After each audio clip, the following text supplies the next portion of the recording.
God just one more time. Amen. If you have your Bibles, will you journey with me? The Gospel of Luke. The Gospel of Luke, 22nd chapter. I want to lift up verses 55 through 62.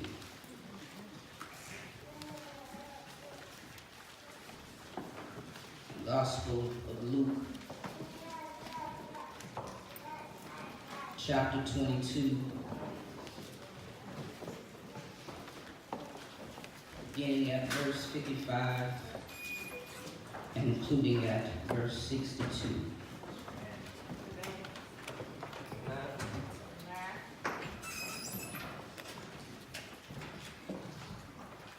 Now I'll be reading from the New Revised Standard Version, so it may differ.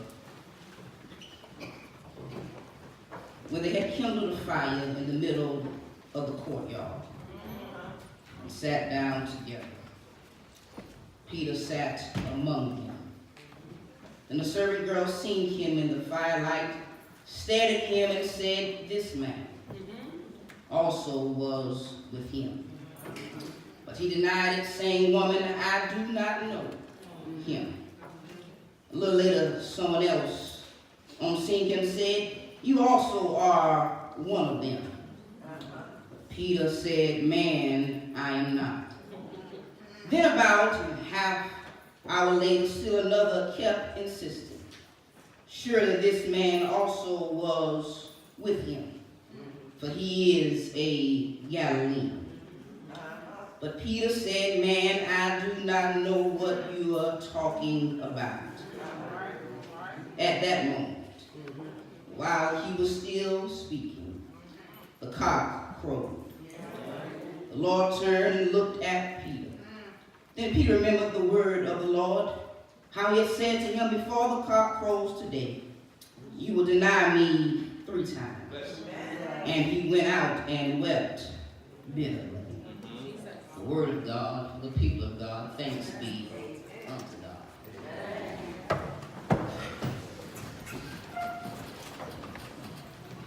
Dear beloved, for a few moments that we have to share together, I want to talk to you from the thought, when will the rooster stop crowing? When will the rooster stop crowing? It's in our text this morning that we encounter a first-hand glance of Peter denying Jesus. In fact, it's interesting to note that although Jesus handpicked all 12 of his disciples, he also had something called an inner circle.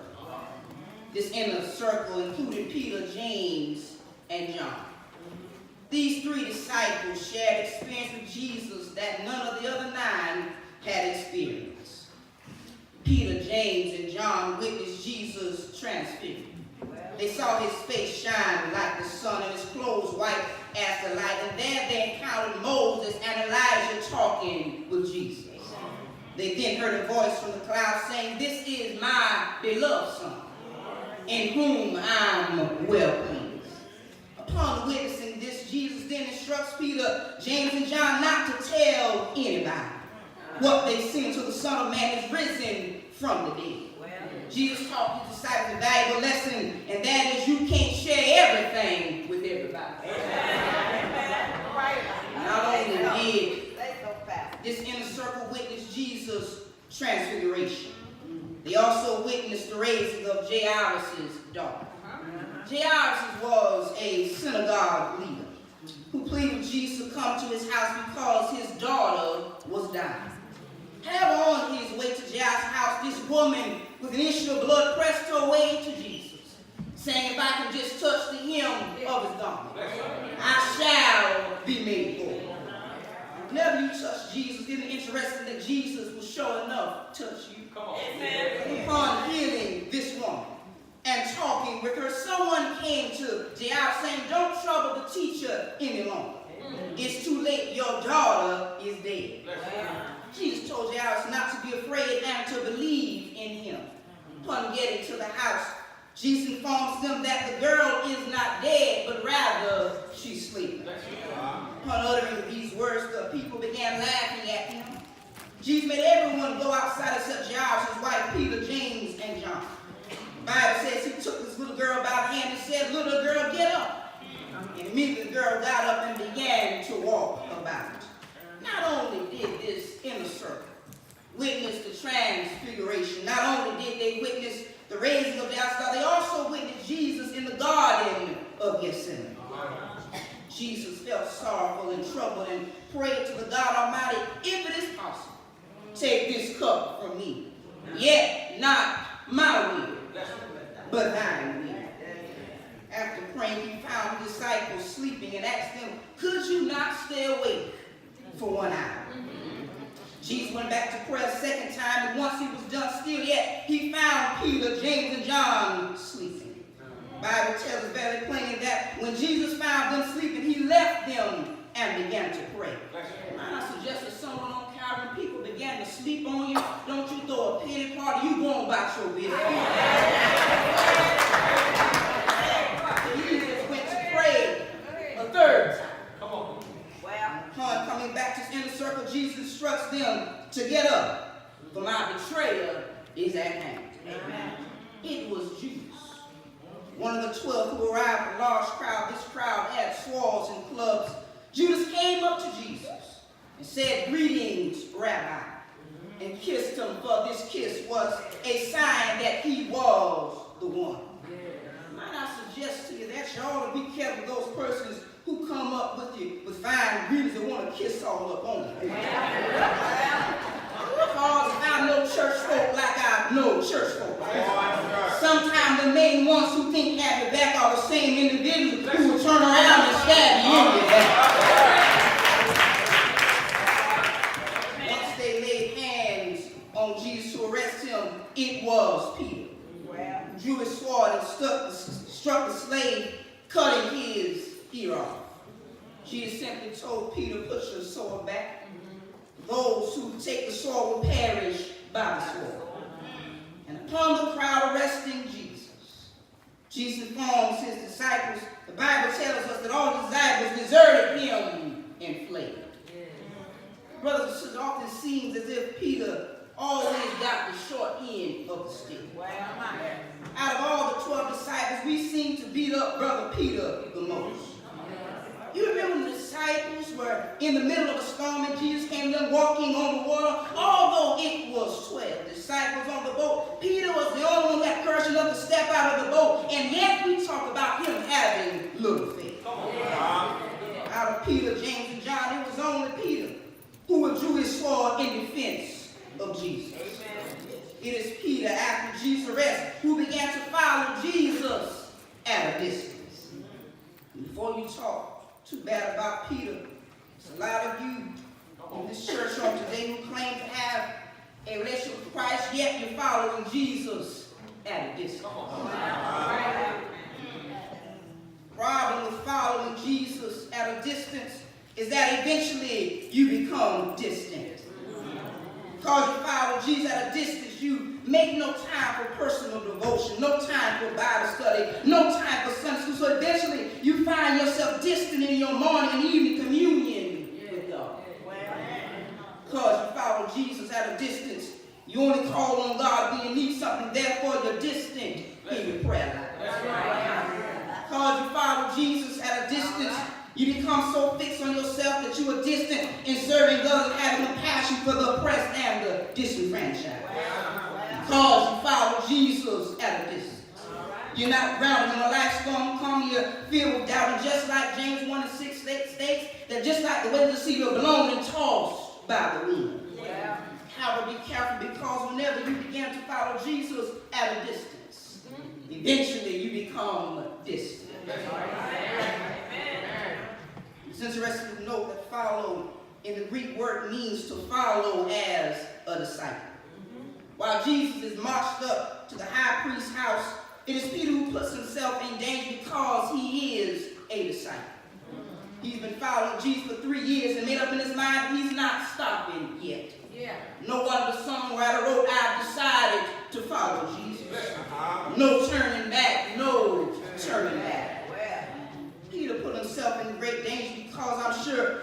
was recognized by one of the guards, he would have been done, being that he cut one of the guards' ear off. Yet Peter is determined to be with Jesus during this hour thereof. Although Peter is determined, he's also terrified. The Bible tells us that a certain girl saw Peter seated in the courtyard by the firelight. The Bible says she looked close at him and said, "This man was with him." Peter denied Jesus for the first time, saying, "Woman, I don't know him."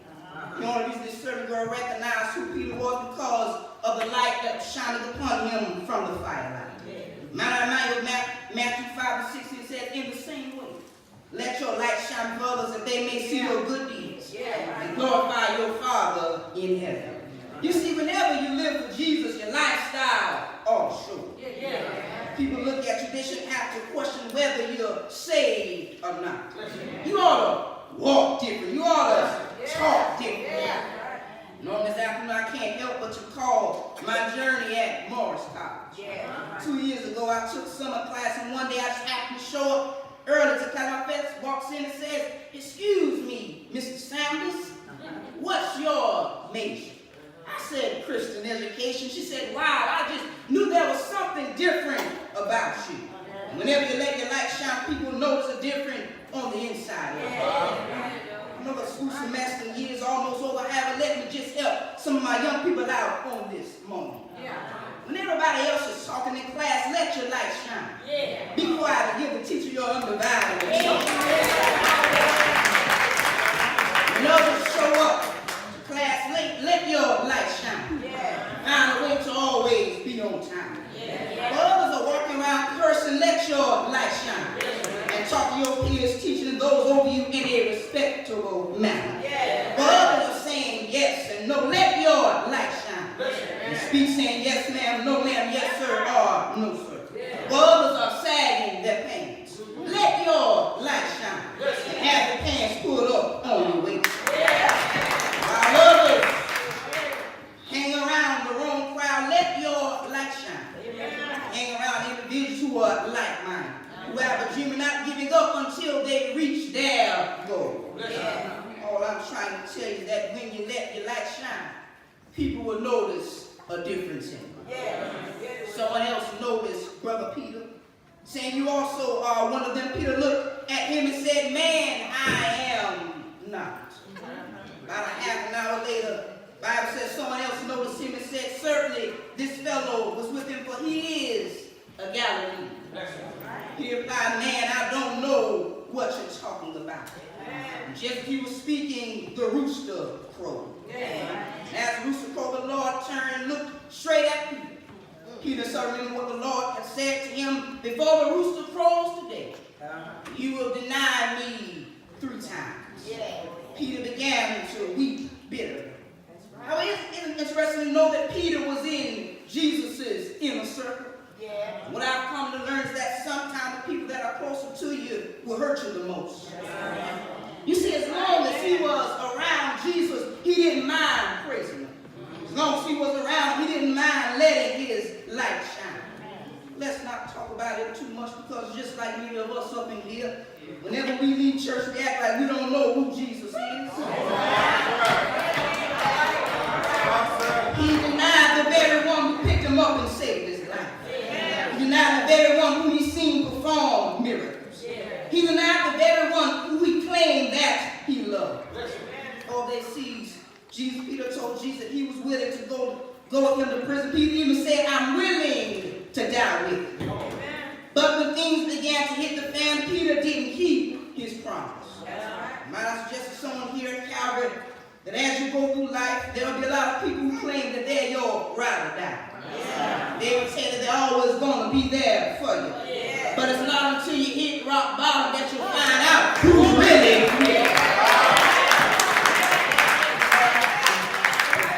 Many of you might testify that when your so-called friends weren't there, then you turn around and look for them, and they were nowhere to be found. I believe that many of us there who also would have denied knowing Jesus. Many years we looked down on Brother Peter because we witnessed in this scripture him denying Jesus for a total of 3 times. I don't want you to talk too bad about it, Brother Peter. So on this afternoon, many of you have lived a life that has denied Jesus. You see, whenever we disobey God's commandments, we're denying Jesus. Whenever we do things that are displeasing to God, we are denying Jesus. Anybody can tell you that they love Him, but if the actions don't prove it, the question becomes, do you really love Him? The question on today is, do you really love Jesus? If you love Jesus, you should be telling somebody about it. If you love Jesus, you ought not mind coming to church. If you love Jesus, you ought not mind reading the Word. If you love Jesus, you ought not mind praying not only for yourself but for others. When you love Jesus, your lifestyle also. Well, maybe Peter was afraid that people might look at him funny. Maybe he was afraid of the circumstances. Maybe that's the reason why many of us don't let our light shine when we leave church, because we're afraid people might look at us. Let me remind you of Matthew 10:34, but whoever disowned me for others, I will disown before my Father in heaven. So whenever you live for Jesus, it's going to cost you something. It's going to cost you being talked about. It's going to cost you being laughed at. It's going to cost you being lied on. It's going to cost you picking up your cross and following Jesus. Don't you ever let the naysayers in the crowd stop you from letting your light shine. You stand up for Jesus. You watch the Lord stand up for you. We're in a Baptist church on the Easter Sunday. And I know you want to hear He died, didn't He die? Lord, I get that. The question that we must all ponder on this Sunday is that when will the rooster stop crowing? You see, I was once like Brother Peter. Y'all too saved, I ain't going to testify, but I had one foot in the church and another outside of the church. And in my personal life, it seemed like the rooster was always home. And if you walk down memory lane, baby, you know the rooster used to always straight to you. But get up and let pick you up, turn you around, and fix your feelings.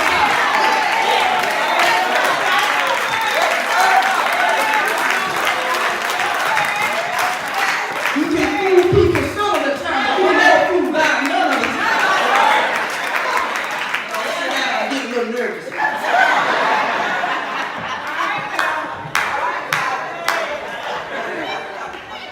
He had thought he was getting away while denying Jesus. Yet when the rooster crowed, Jesus looked straight at him. It's easy to come to church and to praise God. Challenge takes place when you leave. Don't you get around certain people and get so eager to fit in that you start denying Jesus. From the very beginning, Jesus knew that Peter was going to deny him. God knew that you and I would sin. Therefore, He sent His Son, who knew no sin yet, would die for all sin. Calvary, can't you see our Savior this morning on His way to Calvary's cross?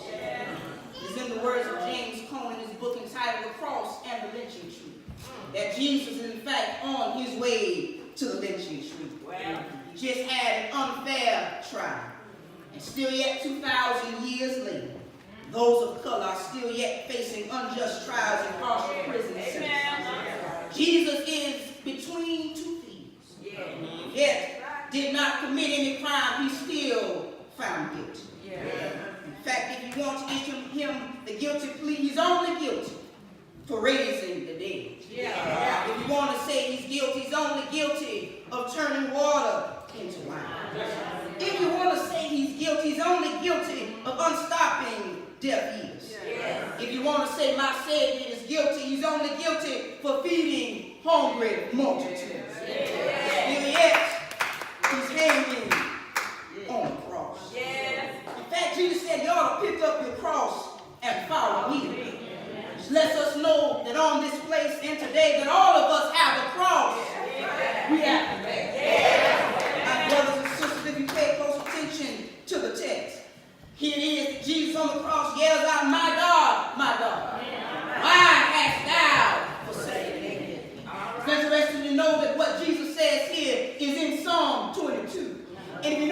about songs, you know that songs are songs. And it's interesting to know that while Jesus is on the cross, he's singing a song.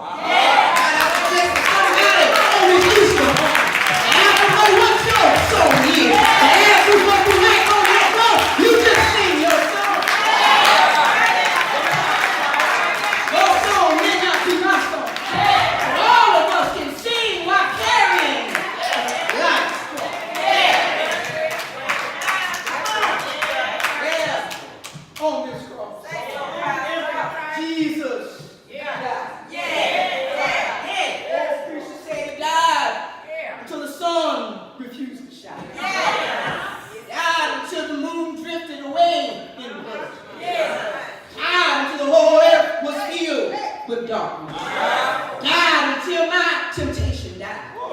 Died until my sin died. Died, I tell the Lord, died. Placed him in a robber tomb. Stayed there all this. Stayed there all night Saturday. Oh, preacher said the enemy, the devil got happy, thought it was all over. However early one Sunday.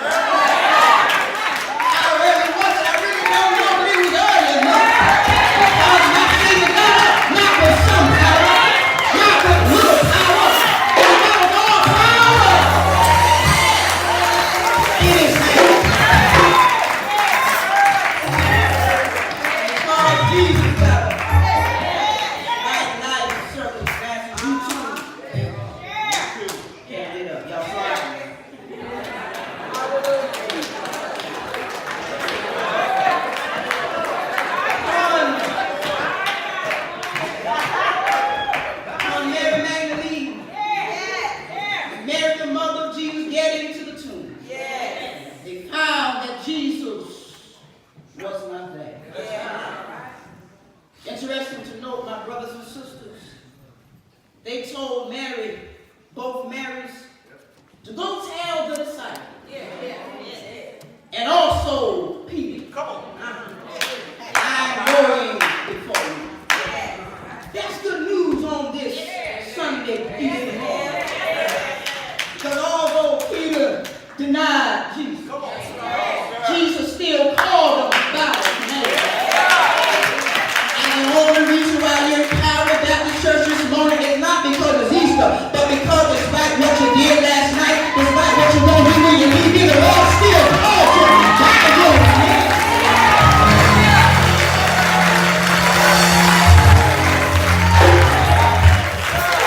I was in the world doing what I want to do. The Lord called me.